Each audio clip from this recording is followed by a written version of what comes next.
আসসালামু আলাইকুম। আবারও মোবাইল নেটওয়ার্ক সহ ফেসবুক ও টেলিগ্রামকে বন্ধ করা হয়েছে। তো এই মোবাইল নেটওয়ার্ক এমনকি ফেসবুক বা টেলিগ্রাম যত ধরনের সোশ্যাল প্ল্যাটফর্ম রয়েছে সেগুলো কবে খুলে দেওয়া হবে এই বিষয়ে গুরুত্বপূর্ণ আপডেট জানাবো আজকের এই ভিডিওতে। তাই সম্পূর্ণ ভিডিওটি একটু দেখার চেষ্টা করবেন। ওকে, তো এখনও যারা চ্যানেলটিকে সাবস্ক্রাইব করেনি অবশ্যই চ্যানেলটিকে সাবস্ক্রাইব করে বেল আইকনটিকে অন করে রাখলে সাথে সাথে কিন্তু নোটিফিকেশন সবার আগে পেয়ে যাবে। ওকে, তো এখন আমরা জেনে নেব। এখান থেকে আমরা দেখতে পাচ্ছি আজকে যে নিউজ রয়েছে, ফের মোবাইল নেটওয়ার্কে বন্ধ হলো ফেসবুক ও টেলিগ্রাম, এমনকি সেই সাথে মোবাইল নেটওয়ার্কের কিন্তু সার্ভারগুলোকে ডাউন করা হয়েছে। তো দেখা গেছে মোবাইল নেটওয়ার্ক থেকে কোনো প্রকার ফেসবুকে ঢোকা যাচ্ছে না, এছাড়া টেলিগ্রামেও। তো আমরা আংশিকভাবে আমরা দেখতে পাচ্ছি মোবাইল নেটওয়ার্কটা আপাতত বন্ধ অবস্থা রয়েছে। তো এইখান থেকে যেই বিস্তারিত অংশ থেকে এখানে কিন্তু যেই নিউজগুলো করা হয়েছে এখানে আমরা দেখতে পাচ্ছি আবারও বন্ধ হলো সামাজিক যোগাযোগ মাধ্যম ফেসবুক ও টেলিগ্রামের ব্যবহার। এবার মোবাইল নেটওয়ার্কে বন্ধ করা হয়েছে এই সাইটগুলো। এর আগে কোটা সংস্কার আন্দোলন সংগঠিত সহিংসতায় ঘিরে 14 দিন বন্ধ রাখা হয়। জানা যায় আজ শুক্রবার 2 আগস্ট দুপুর 12টার পর মোবাইল নেটওয়ার্কে মেটার প্ল্যাটফর্মগুলোর ক্যাশ সার্ভার যেটা রয়েছে সেটা কিন্তু বন্ধ করা দেওয়া হয়েছে। পাশাপাশি এই নেটওয়ার্কে টেলিগ্রামও বন্ধ করা হয়েছে, যেটা আমরা কিন্তু এখনই আমরা দেখতে পাচ্ছি যে কোনো সার্ভারই অর্থাৎ মেটার যে প্ল্যাটফর্ম রয়েছে ফেসবুক এমনকি টেলিগ্রাম এছাড়া হোয়াটসঅ্যাপে কিন্তু আমরা আংশিকভাবে দেখে যাচ্ছে এই যে ক্যাশ সার্ভারগুলো কিন্তু বন্ধ থাকার কারণে আমরা এগুলোতে প্রবেশ করতে পারছি না। এমনকি আমরা দেখে গেছি মোবাইল নেটওয়ার্ক দিয়ে তো কোনোভাবেই সেখানে ঢোকা পসিবল হচ্ছে না। তো এই রকম যারা প্রবলেমটা ফেস করতেছে অবশ্যই সেটা কমেন্ট সেকশনে জানাবে। এছাড়া এই বিষয়ের মূল্যবান মতামতটুকু কমেন্ট সেকশনে জানানোর চেষ্টা করবে, তাহলে কিন্তু অনেক বেশি এই বিষয়ে হাইলাইট হবে।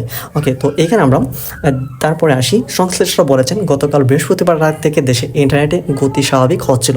দেশে মোবাইল ইন্টারনেট ব্যবহারকারী 12 কোটিরও বেশি। ফেসবুক মোবাইল ডেটার বন্ধ থাকলে আবার ভিপিএনের ব্যবহার বাড়বে এবং তা ইন্টারনেটের গতির উপর প্রভাব ফেলবে। সো এর নেক্সট দিকে যদি আসি, কোটা সংস্কার আন্দোলনকে কেন্দ্র করে সহিংসতার মধ্যে গত 17 জুলাই রাতে মোবাইল ইন্টারনেট বন্ধ করে দেওয়া হয়। 18 জুলাই রাতে বন্ধ করা হয় ব্রডব্যান্ড ইন্টারনেটও। এরপর থেকেই সামাজিক যে সোশ্যাল মিডিয়া রয়েছে ব্যবহারকারীরা ফেসবুক সহ অন্যান্য মাধ্যম ব্যবহার করতে পারছিলেন না। 5 দিন পর 23 জুলাই রাতে পরীক্ষামূলকভাবে ব্রডব্যান্ড ইন্টারনেট সেবা চালু হয়। তার পরবর্তী সময় 28 জুলাই সাম্প্রতিক যে কোটা সংস্কার আন্দোলনের পরিপ্রেক্ষিতে 31 জুলাই বিটিআরসির অনুমতির সাবেকে কিন্তু ফেসবুক সহ মেটার প্ল্যাটফর্মগুলিকে খোলা হয়। তো এবার আসি আবারও যে ফেসবুক টেলিগ্রাম এমনকি মোবাইল নেটওয়ার্কগুলিকে বন্ধ করা হয়েছে এইটা আসলে কবে খুলে দেওয়া হবে। তো এর আগে আমরা একটু জেনে নিই আসলে বাংলাদেশের যে পরিস্থিতি রয়েছে আদৌ কি এই মেটার প্ল্যাটফর্ম বা মোবাইল নেটওয়ার্কগুলি চালু হবে কিনা এই বিষয়ে আমরা একটু দেখি। তো এখানে আসলে আমরা কিন্তু হেডলাইনে দেখতে পাচ্ছি সিলেটে আন্দোলনকারীদের সঙ্গে পুলিশের সংঘর্ষে আহত 20 জন। তো এখানে আমরা পরিস্থিতিটা জানতে পারলাম যে এখন কিন্তু আগের চেয়েও আরও ভয়াবহ অবস্থায় কিন্তু সেই পরিস্থিতিটা যাচ্ছে। তারপরে আরেকটা নিউজ যদি আমরা এখান থেকে দেখি, তো এখান থেকে আমরা আরেকটি নিউজ দেখতে পাচ্ছি উত্তরায় আন্দোলনরত শিক্ষার্থীদের উপর হেলমেট পরে গুলি। তো এখানে যে বেশ কতগুলো এখানে আরও যে ভয়াবহ অবস্থা রয়েছে সেগুলো কিন্তু আস্তে আস্তে বাংলাদেশে প্রতিটা বিভাগেই প্রতিটা জেলাতে কিন্তু এরকম পরিস্থিতিটা এখন আরও বেশি হচ্ছে। তো এই পরিস্থিতিতে নেটওয়ার্ক এমনকি সোশ্যাল প্ল্যাটফর্মগুলি আসলে কবে খুলে দেওয়া হবে সেই বিষয়টার জন্য আমরা আরেকটি নিউজে দাবিত হচ্ছি।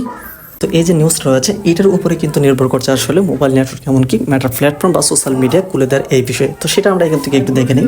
তো এখানে বলা হয়েছে যেটা রোববার গণমিছিলের ঘোষণা আন্দোলনকারীদের, অর্থাৎ আগামী যে রবিবার রয়েছে সেই রবিবারে কিন্তু আন্দোলনকারীদের একটি বিরাট কর্মসূচি রয়েছে। এইখানে বেশ কতগুলো তথ্য রয়েছে, এই বিষয়টি সকলেই অবশ্যই জানার একটু প্রয়োজন রয়েছে। তো আমি এত কিছু পড়ছি না, যে মেন বিষয়গুলো রয়েছে সেটা আমরা একটু দেখে নিচ্ছি। তো এখানে একটু নিচের দিকে আসলে আমরা কিন্তু দেখতে পাচ্ছি আগামী রোববারের মধ্যে কারফিউ প্রত্যাহার করতে হবে, অর্থাৎ কারফিউ যে জারি করেছিল সেটা কিন্তু প্রত্যাহার করার দাবি করেছে শিক্ষার্থীরা, সেটা আসলে রবিবারে। তারপরও সব গ্রেপ্তারদের মুক্তি দিতে হবে, সব শিক্ষা প্রতিষ্ঠান খুলে দিতে হবে, বর্তমান সরকারকে শিক্ষার্থী জনতা হত্যার দায়ে পদত্যাগ করতে হবে। এই দাবিগুলো যদি রোববারের মধ্যে পূরণ না হয় তাহলে সেদিন বিকাল 3টায় জাতীয় প্রেস ক্লাব থেকে গণমিছিল শুরু হবে।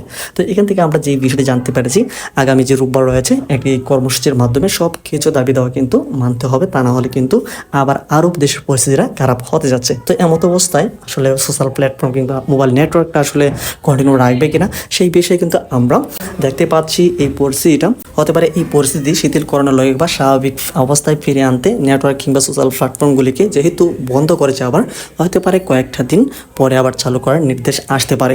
তারপর যে আপডেটটা আমরা দিয়ে দিচ্ছি এখান থেকে কয়েকটা দিন পরেই বা আগামীকালকে যদি না হয় তাহলে কয়েকটা দিন বা রবিবারের পরবর্তী সময় কিন্তু দেখা গিয়েছে ইন্টারনেটটা বা সোশ্যাল প্ল্যাটফর্ম নেটওয়ার্ক সহ সব কিছু চালুর একটা পসিবিলিটি থাকবে। তো যখনই নেটওয়ার্ক কিংবা সোশ্যাল প্ল্যাটফর্মগুলোর একটু অনুমতি আসবে তখনই আমরা সেই আপডেটটার সাথে সাথে দেওয়ার চেষ্টা করবো। সেজন্য অবশ্যই চ্যানেলটিকে সাবস্ক্রাইব করে রাখবে।